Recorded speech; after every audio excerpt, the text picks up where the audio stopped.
it's incredible, isn't it? We just hop on a plane and zoom across the country, and most of us probably never even think about what's keeping those planes from running into each other up there. Yeah, it's pretty amazing. But today, we're going deep, folks, a deep dive into how air traffic control in the U.S. got to be what it is. It's a fascinating story. And I'm really excited about the sources you've given us because it's everything from those old government archives Right? to like museum stuff and even some modern analyses of how the industry's changing. It gives us a really broad view. It does. And I think our mission here, right, is to not just like go through the timeline, but actually find some of those surprising things. Like the little-known stories. Yeah. How did they come up with the crazy ideas? And what were those big tech breakthroughs that changed everything? And of course, we got to look ahead a bit, right? What's the future hold? Like with those eVTOLs everyone's talking about. Definitely a lot to unpack.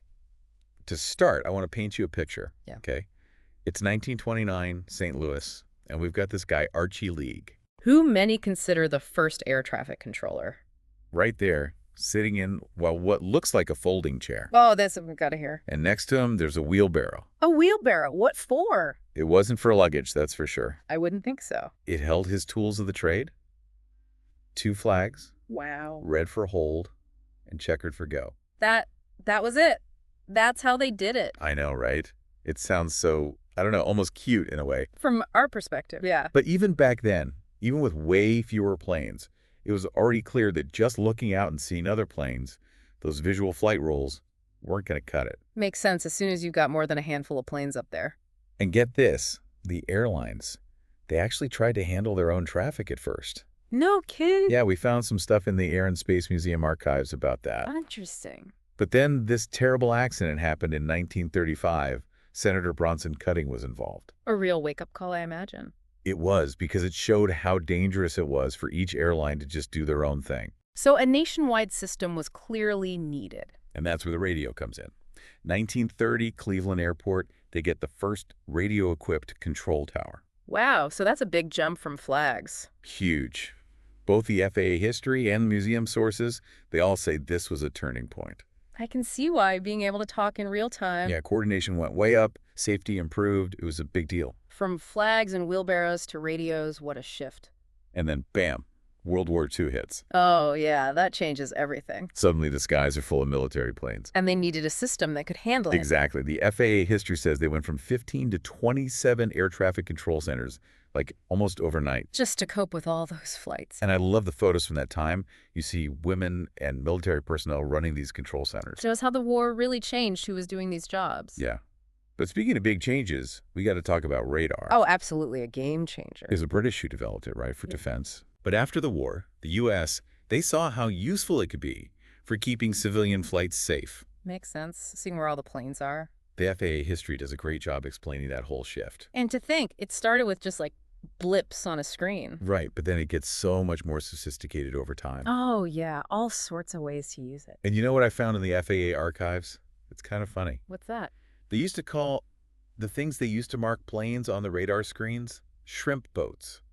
Shrimp boats. Wait, like the... I know, it sounds crazy. It does. Why shrimp boats? Apparently, they used to use these little markers on their maps before they had radar, and they were shaped like shrimp boats. Ah, I never knew that. So when they got the radar, the name just stuck, even though it was just, a blip on a screen. It's amazing how those old ways of doing things, they kind of linger even as the tech changes. They do, and speaking of radar and its impact, the Air and Space Museum sources, they talk about how important it was during the Berlin airlift. Ah, with ground-controlled approach. Right, GCA, the controllers could actually talk pilots down and get them to land safely, even when it was tough to see. A real lifesaver in those conditions. It shows you how something invented for war could then be used to help people. Absolutely. But of course, like any new tech, it wasn't all smooth sailing. Yeah, the jet age comes along, and suddenly everyone's flying. Travel booms, but so does the risk. And the Grand Canyon mid-air collision in '56, that was a huge tragedy. The Air and Space Museum PDF has a whole section on it. A reminder that even with radar, things can still go wrong. It was a wake-up call, for sure. They realized they needed even better systems. Something to handle all those planes. And that's when they start moving from analog to digital. Yeah. The FAA history and the evolution of ATC PDFs, they both talk about that. A huge shift. And GPS comes into play too, right around this time. Even more precise, knowing exactly where each plane is. And the evolution of ATC PDF really emphasizes how it was all driven by this need to adapt. More planes, more efficiency, and always, always that focus on safety. It's fascinating how tech and just the sheer number of people flying, how it all pushed air traffic control to change. And it never stops changing. Which brings us to, well, eVTOLs, those flying taxis. The future of air travel. You were really interested in that, and we found this Avionics Digital Edition PDF. I remember. And it talks about how we need new infrastructure like vertiports. Vertiports. Yeah. Those landing pads for eVTOL. Exactly. They're already designing these things, and they look like they're straight out of science fiction. Rooftop landing pads. It's pretty wild. And the Avionics PDF mentions some of the companies working on it, like Volocopter. I've heard of them. They've got this Volaport concept. It's like a modular vertiport you can put on rooftops. Wow. And they're working with, let me get this right, the European Union Aviation Safety Agency, I think it is. They're called EASA? EASA, yeah, to figure out how to integrate eVTOLs into the existing airspace. That's a big deal, making sure it all works together. And it's not just Volocopter. There are other companies, too, like Archer, Vports, Lilium. A whole new industry popping up. It is. But before we get too lost in the future, I think we got to come back down to earth a bit, so to speak. Yeah, good point. Because there are a lot of challenges facing the air traffic control we've got right now. Definitely. Thousands of planes in the air right now as we speak, all relying on that system. It's a lot to manage. It's easy to get swept up in all that futuristic stuff. Yeah. But you're right. We can't forget about the here and now. Exactly. There are still a ton of challenges facing air traffic control today. So what are the biggest ones? What keeps you up at night? Well, congestion, for one thing. Congestion. Yeah, air travel just keeps growing. More and more people flying all the time. And that puts a real strain on the system. Airspace gets crowded, and that leads to... Delays, I bet. Oh, yeah, delays, diversions, sometimes even safety risks if things get too packed. It's like rush hour in the sky. Exactly. And it's not just about cramming more planes in. It's also about the environmental impact. Oh, right. You mentioned that earlier. How does air traffic control affect the environment? Well, think about it. All those inefficient flight paths, those holding patterns. Because of congestion, it all adds up to... More fuel being burned. Exactly, more fuel consumption. And that means more emissions. So modernizing air traffic control isn't just about handling more planes. It's about doing it in a way that's more sustainable. So it's not just avoiding collisions. It's also about making those flights as smooth and efficient as possible. Exactly. And that's where technologies like NextGen come in. NextGen. That sounds familiar. Yeah, remember those old radar systems we talked about, the ones with the shrimp boats? Oh, yeah. Hard to forget those. Well, NextGen is all about replacing those outdated systems with something much more modern, something satellite-based. So instead of relying on those old ground-based radars, we're going up to space. Exactly. Satellite-based systems can track planes much more precisely, and that means smoother flights, fewer delays, and you guessed it, less fuel consumption. Sounds like a win-win. From shrimp boats to satellites, that's progress. It is, but of course, it's a huge undertaking. Upgrading all that infrastructure, training controllers on the new systems, making sure it all works with all the different types of aircraft. So it's a gradual process.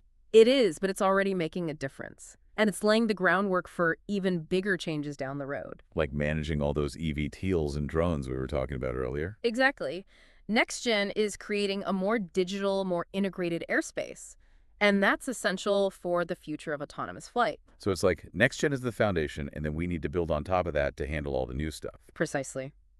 And one of the key concepts for that future airspace is something called collaborative decision-making. Collaborative decision-making.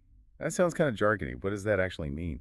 It means moving away from a model where air traffic controllers are making all the decisions on their own. Instead, we're moving towards a system where information is shared more widely and decisions are made collaboratively. So air traffic controllers, airlines, pilots, maybe even the autonomous systems themselves all working together. Exactly, because with so many players in the airspace, it's impossible for any one entity to have all the information and make all the right calls. So it's about making sure everyone has the same picture and can coordinate effectively. Precisely. It involves things like advanced communication networks, cloud computing, standardized data formats, all working together to create a seamless flow of information. It sounds like we're building a giant digital ecosystem for air traffic management. You got it. And within that ecosystem, we're also starting to see the integration of artificial intelligence and machine learning. AI, now we're talking. Yep. These AI systems can analyze massive amounts of data in real time. They can identify patterns, predict potential conflicts, and help controllers make better, more proactive decisions. So instead of just reacting to problems, AI can help us anticipate them and avoid them altogether. Exactly. And as those systems become more sophisticated, we can imagine a future where a lot of the routine work of air traffic control is automated, freeing up human controllers to focus on the most critical tasks. But are we really ready to trust machines with something as important as air traffic control? It's not about replacing humans. It's about augmenting their capabilities, providing them with the tools and information they need to do their jobs even better and even more safely. So it's more of a partnership. AI handling the heavy lifting, humans making the ultimate decisions. Exactly. Enhancing, not replacing the human element. That makes sense. Yeah. But even with all these advancements, it sounds like there are still a lot of unknowns. What are the things that keep you up at night? Cybersecurity is a big one. As we become more reliant on digital systems and data sharing, the potential for attacks increases. So ensuring the security and resilience of those systems is absolutely crucial. We definitely don't want some hacker causing a mid-air collision. Not at all. And then there's the issue of public acceptance. People are already a bit wary of drones, and now we're talking about flying taxis zipping around overhead.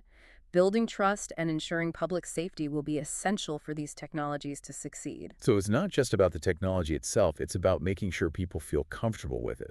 Exactly. And of course, there's the regulatory side of things. We need clear guidelines and standards for how these new aircraft will operate, how they'll be certified, how they'll be integrated into existing airspace. It's like we're building this whole new world of aviation, but we need to make sure it fits into the existing one without causing chaos. Exactly. It's a complex puzzle with a lot of moving pieces, and we're still figuring out how they all fit together.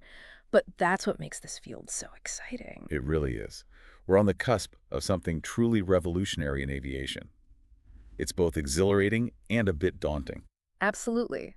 But amidst all the excitement, it's important to remember that at its core, air traffic control is still about people. It is. It really is about the people in the end. I mean, we can talk about AI and automation all day long, but Yeah. air traffic control at its heart, it's about human judgment, it's about making decisions, and it's about communication. And those skills, they're not going away. So even with all these fancy computers and algorithms, we're still going to need those skilled air traffic controllers. Oh, absolutely. And their jobs might even get more complex. Really? How so? Well, they'll need to understand these new systems inside and out. Right. Be able to troubleshoot when things go wrong and when something unexpected happens, and it always does. They'll be the ones making those split-second decisions. So the training, the expertise, it's all got to go up another level. It does. And, it made me think back to those photos we talked about from World War II. The ones with the women in the control centers. Exactly. It shows how important it is to have a diverse workforce. That's a good point. Is that something they're focusing on today in air traffic control? It is. The industry is really trying to bring in more diversity, not just gender, but also race, ethnicity, different backgrounds. Because everyone brings something unique to the table. Exactly. And it makes the system stronger, having all those different perspectives. And it's not just about fairness, right? You mentioned there's a real need for more air traffic controllers. Oh, yeah. With air travel growing like it is, they're going to need all the talent they can get. So if someone's listening and they're thinking, hey, maybe this is for me, there are opportunities out there. Absolutely. It's a tough job, but it's a rewarding one, and it's a good career. Stable, good pay, and it sounds like it's only going to get more interesting in the future. You got it. It's funny. We started this whole deep dive talking about technology. So the radar, the GPS. All that, but the more we've explored, the more I realize it's the people who make this system work. I completely agree. It's the people who built it, the people who run it every single day, and the people who are figuring out what it's going to look like in the future. That's the real story here. Their dedication, how they solve problems, how they keep everyone safe, that's what makes flying so amazing. Yeah, we just take it for granted most of the time. Totally. We get on the plane, we expect to get where we're going safely, and we never really think about all the work that goes into making that happen. All that's happening behind the scenes. Maybe that's the biggest thing we've learned today, a new appreciation for all those people, the whole world of air traffic control. The hidden system that keeps us all connected. It really is. And hey, maybe someone listening to this will decide they want to be part of it. Wouldn't that be great? Because we're going to need some pretty amazing air traffic controllers to handle all those flying cars in the future. Those eVTOLs. Yeah, it's going to be interesting. Well, on that note, I think we've reached the end of our deep dive. I think so, yeah. We've covered a lot of ground, from those flags and wheelbarrows to AI and satellites. And everything in between. Hopefully everyone listening enjoyed the journey. I know I did. Thanks for joining us.